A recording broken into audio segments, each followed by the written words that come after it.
Well, thank you very much, everybody. It's great to have you, and we have a very special person, just won a tremendous election in a record-setting fashion, so you have something in common. And I was very proud and honored to endorse the Prime Minister because of the fact that I felt she was really good. I thought she did a fantastic job. I respect her a lot, so I gave her an endorsement. And she had the most successful election, in my opinion, in the history of Japan, won by the most ever. So we have a very popular, powerful woman, and she's a great woman. We have a very fine relationship, and we're going to be talking about trade and many other things. And it's an honor to have you. Thank you very much. 皆様ありがとうございます。本日は非常に特別な方にいらしていただいております。歴史的な選挙の圧勝ということで、私と共通するものがあると思います。私たち素晴らしい絆を持っておりまして、だからこそ私の方からも応援のメッセージを出させていただきました。素晴らしい人であり、私も心から尊敬している方です。日本の歴史上最も素晴らしい選挙で圧勝したということで、人気の高い女性であり、すごい方だと私も思っております。本日に関しては貿易その他の課題について多く話をする予定です。Thank you for inviting me to the White House today. Thank you. My visit is timely, so given the current situation. So, Oh, please, yes, absolutely. You have a very good interpreter yeah. who I've known for a long time with Shinzo. Your Right? friend. 今中東情勢も含めて、それから世界中の安全保障環境が非常に厳しい状況にあります。Right now, situations in the Middle East and also the entire world, we are actually experiencing a very severe security environment. そして世界経済もかなり厳しい影響を受けつつあります。And also the global economy is now about to experience a huge hit because of this development. でも私は、世界の、繁栄とそして、平和に、貢献できる、世界中に、平和と繁栄をもたらせるのはドナルドだけだと思っています。 But even against that backdrop, I firmly believe that it is only you, Donald, who can achieve peace across the world. でそのために私は、諸外国に働きかけて、しっかりと応援をしたいと思っています。 And to do so, I am ready to reach out to many of the partners in the international community to achieve our objective together. 今日私はそれを伝えに来ました。 So today, I came here at the White House to directly convey this message to you. そしてイランに関してはもう核兵器の開発、これは許されてはならないことですから日本も働きかけをしてきました。 And speaking of the situation in Iran, Iran's development of nuclear weapons must never be allowed. And that is why we, Japan, have been urging them and also reaching out to other partners in the world. そして我が国は周辺国に対する攻撃、ホルムズ海峡の実質的な閉鎖についてもこれは非難をし、そして茂木外務大臣からもイランの外務大臣に対してもうそれをやめるように申し入れをしてきました。 In addition, Japan condemns Iran's actions such as attacking the neighboring region and also the de facto or effective closure of the Strait of Hormuz. As a matter of fact, my fellow minister, Minister Motegi, Foreign Minister Motegi, also had the direct exchange with the Iranian foreign minister and urged Iran to stop such activities. Yeah, you'll let me know. You can let me know. それでとにかく今中東だけじゃなくてインド太平洋の安全保障環境も大変厳しい中にあります。そんな中でドナルドが日本に深い信頼を寄せてくれて揺るぎない同盟にコミットメントしてくれていることに感謝をいたしております。And also the security environment in the Indo-Pacific region is also becoming increasingly severe. Donald, you have shown deep trust in Japan and also the unwavering commitment to the Japan-US alliance. Once again, thank you very much for that. 今日は日本とアメリカが共に強く豊かになっていくための話し合いをしたいと思っています。And today, I look forward to having a discussion on how we can cooperate to make our two nations, both Japan and the United States, stronger and more prosperous. それから世界のエネルギーマーケットを落ち着かせるための提案も、持ってまいりました。And I also brought specific proposals to calm down the global energy market. でこの後主に、経済安全保障、重要鉱物ですがエネルギーに関する協力、そしてお互いに強い経済を作るための、成長のための話し合い、経済成長のための話し合いをしたいと思っています。Thank you very much. So today, I really look forward to having our discussion, particularly focusing on our collaboration in economic security in the important areas such as energy and rare earth minerals. And also, I look forward to discussing with you how we can make our two economies stronger moving forward. Thank you very much. Thank you very much, and you're doing a great job. Again, congratulations on the biggest win in the history of Japan. That's not bad. That's a pretty long history. That's a large nation with a great reputation, but it's a tremendous victory. Congratulations to everybody. Very proud of you. Very proud of you. We've become friends, and I'm very proud of the job you've done. It's not easy. Any questions, please? Mr. President, are you fully satisfied with the level of support that you're getting from Japan on Iran, including around minesweepers? Well, we're going to be speaking about it today. Go ahead, you can go. 日本から、機雷艇などの支援に関して、その点について今の状況に満足していらっしゃいますか？ We're going to be speaking about it today. We've had tremendous support and relationship with Japan on everything, and I believe that based on statements that were given to us yesterday, the day before yesterday, having to do with Japan, they are really stepping up to the plate. Yes.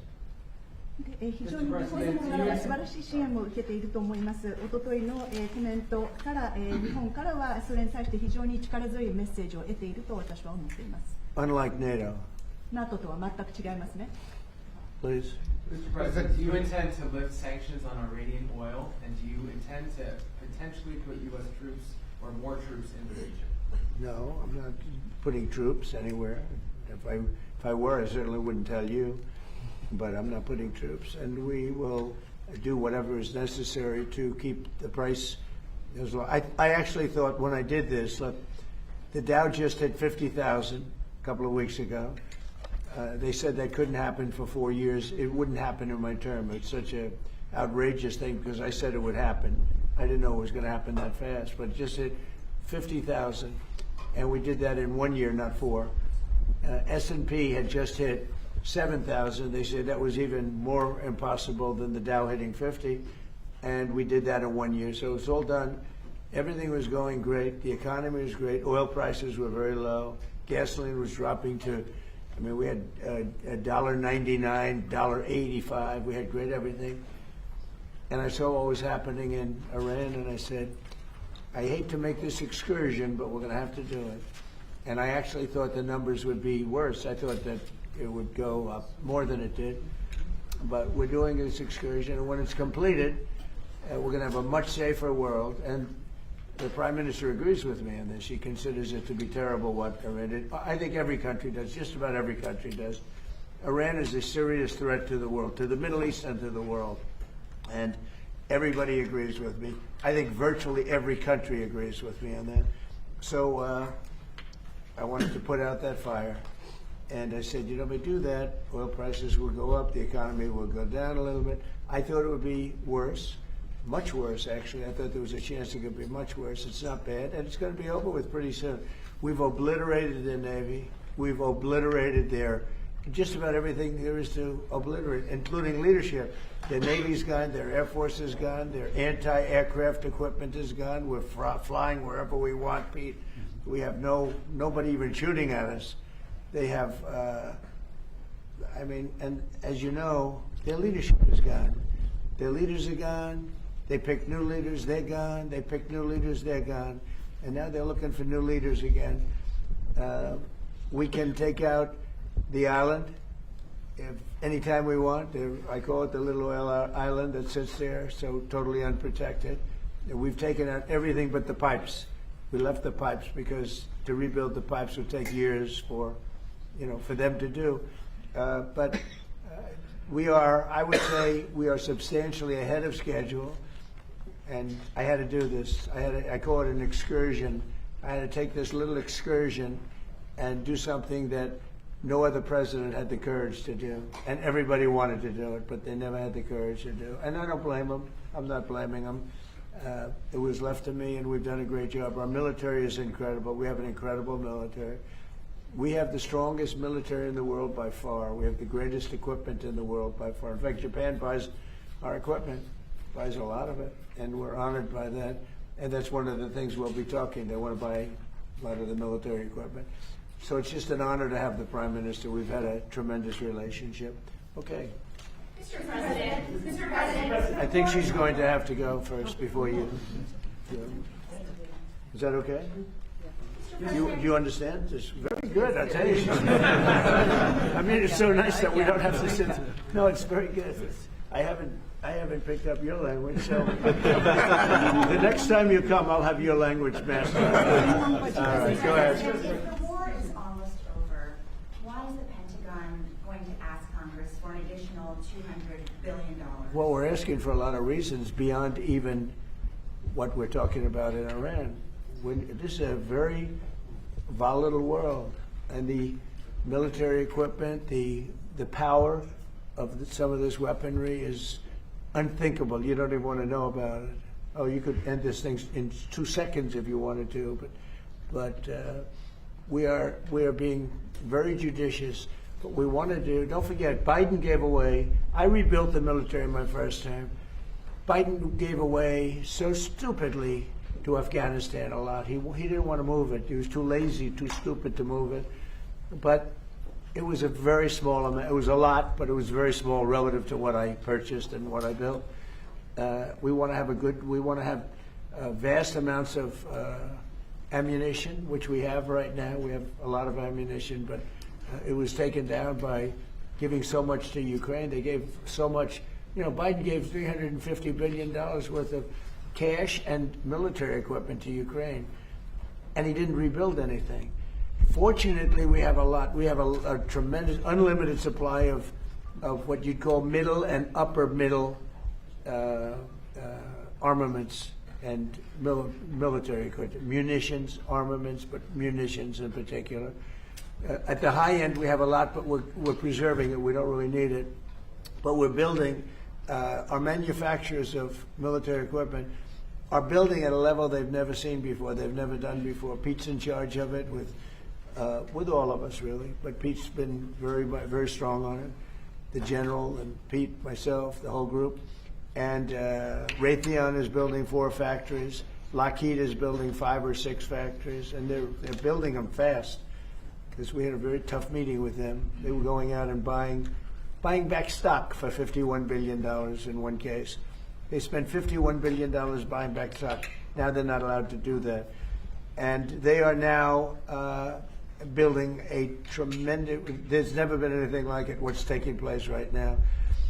So we're in very good shape, but we want to be in the best shape we've ever been in. We were that, when I rebuilt the military, we were in great shape, and then Biden blew it, and he didn't do anything. He didn't do anything. And if you listen to the Democrats, they don't even want to have a military. Now you see how important it is. But we have the strongest military in the world. We have the best equipment. We make by far the best equipment. The other night, they had 114 rockets shot at a certain location. And out of 100 highly sophisticated rockets, out of 114 sophisticated rockets, every single one of them was shot down. with our equipment, all our equipment. It's amazing, actually, how good it is. So we want to be sure, and it's a small price to pay to make sure that we stay tippy-top. Mr.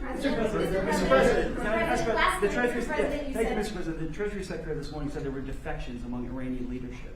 Are you aware of that, and is there anybody the U.S. can work with as a leader going forward? Well, we have a man named the Treasury Secretary here, so maybe maybe he wants to discuss it.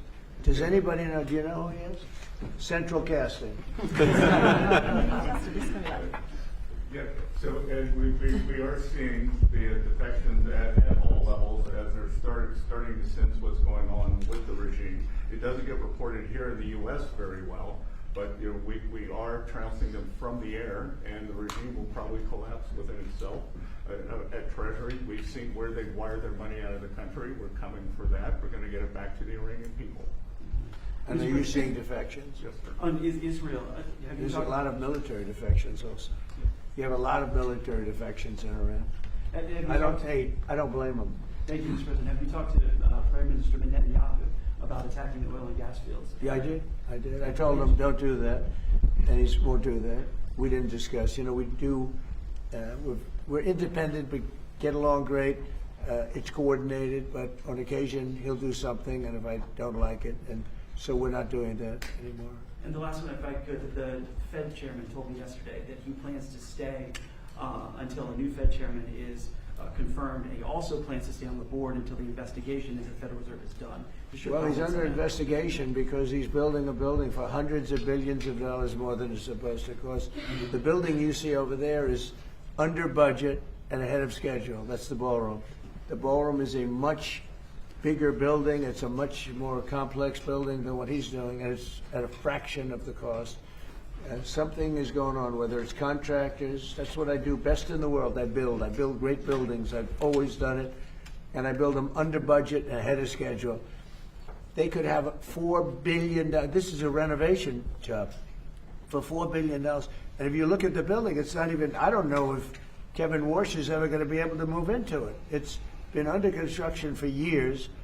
It's the most expensive building ever built. Now, I know it's grossly incompetent because I happen to think he's grossly incompetent. Today, certainly you should be lowering interest rates, all right? Certainly, who would not lower them? But he's stubborn, and he's got Trump derangement syndrome. But a lot of people have that, you know. It's not a curable disease. But he's also building. He should be lowering rates immediately. But he won't do that because he's a stubborn, incompetent person. And that's a bad thing. You know, when you're stubborn and incompetent, I think it's the worst combination. And he's also not a smart person. But he's building a complex over there that's under his jurisdiction. He started it, and it's out of control. It's billions of dollars for a little building. I could have done that building and made it beautiful for $25 million. $25 million, and it would have been beautiful. Look what I've done at the White House, fixing it up, and I mean the place was in bad shape. You see the floors and everything; it was in bad shape. I could have made that building beautiful for $25 million. They're spending $4 billion. All right, so there is criminality. Maybe it's with the contractor, but because I know more about contractors than any human being maybe that's ever lived. But that contractor is a very rich man. Whoever the contractor is, and we know, but whoever the contractor is an extremely rich man. He's going to make, I mean, he could make billions of dollars. I'm hearing numbers from $3 to $4 billion. That would make it the most expensive building on a square foot basis ever built in history. And you're not even building a building, it's a renovation. The exterior skin is staying, the steel is staying, the structure. So all I want to do is bring out to the public that this guy is an incompetent. He's a very incompetent guy. And he may be a dishonest guy, but somebody's dishonest because there's no way that building could be $3 to $4 billion. Mr. President, on a street of Mr. President. Please. Mr. President, you just mentioned Japan. This looks like one of your people, right? Thank you. Is he good or bad? Good. Is he a good reporter or bad? You know? So. Not a, all right, looks like a nice guy. Go ahead. Mr. President, you just mentioned Japan is stepping up. What kind of the support do you expect from Japan in the future? Look, I expect Japan to step up because, we have that kind of relationship. And we step up for Japan. We have 45,000 soldiers in Japan. We spend a lot of money on Japan. And we've had that kind of a relationship. So I expect, I'm not surprised that they would step up. We don't need much. We don't need anything. I mean, honestly, we don't need anything from Japan or from anyone else, but I think it's appropriate that people step up. In the case of Japan, I hear they get more than 90% of their oil through the strait. So that's a big reason to step up.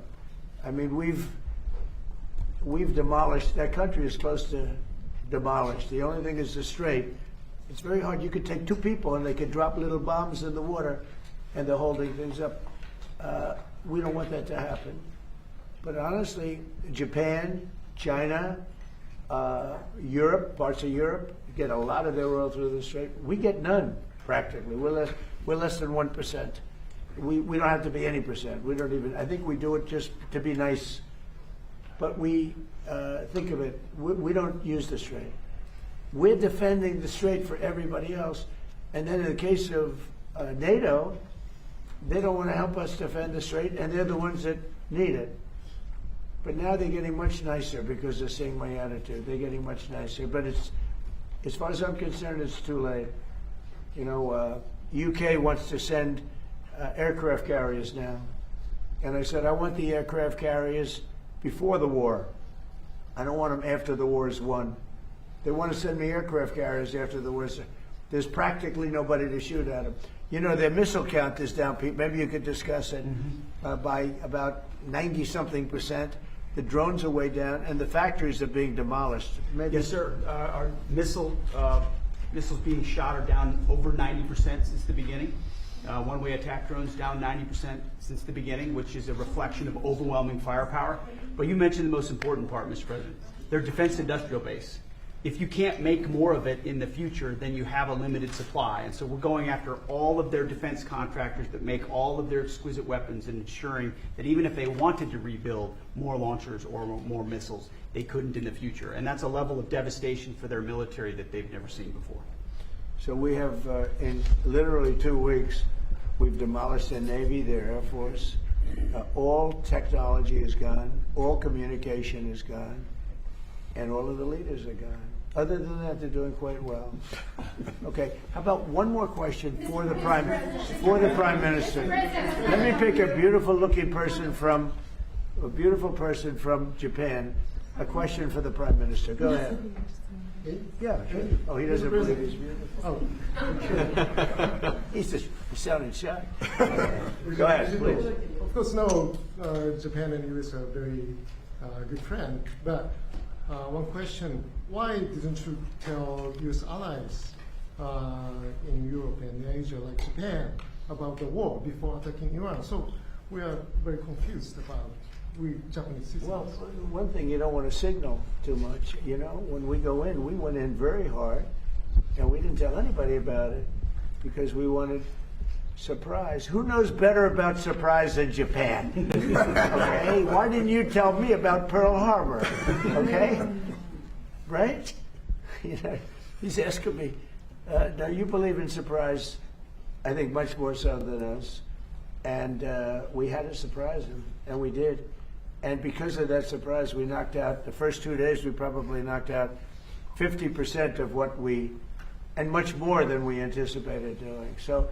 If I go and tell everybody about it, there's no longer a surprise, right? Okay, one more for the Prime Minister. Are you going to for the Prime Minister? Yes. Go ahead for the Prime Minister. Thank you very much. Japan's TG Press. Japan's biggest concern is China.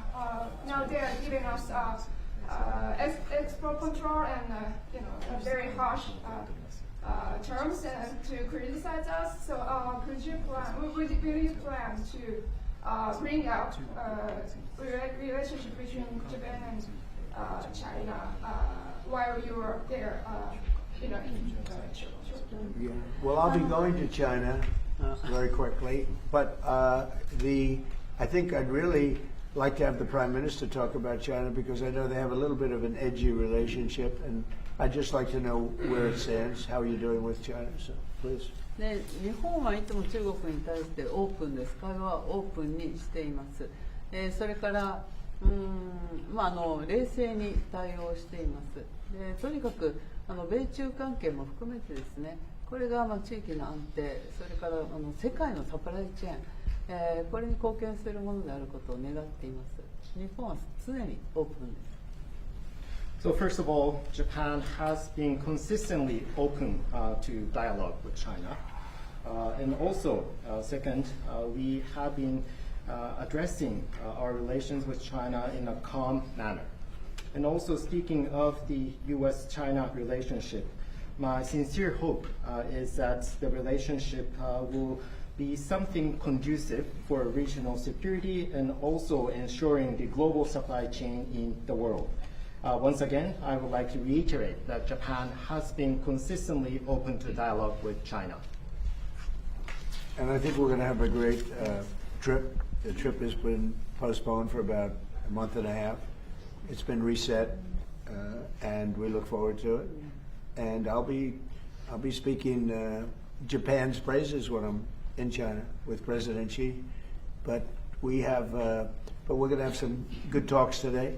And I think mostly about trade, because they want to do a lot of trade. They're a tremendous purchaser of our energy, our oil, gas from, in particular, Alaska. Because Alaska, believe it or not, is very close. It's much closer than any other source. It seems a little cold compared to, but it's just a short trip. So that's something that we will talk after this war, at least. We'll be discussing trade, and a lot of the talk will be about energy. Thank you very much, everybody.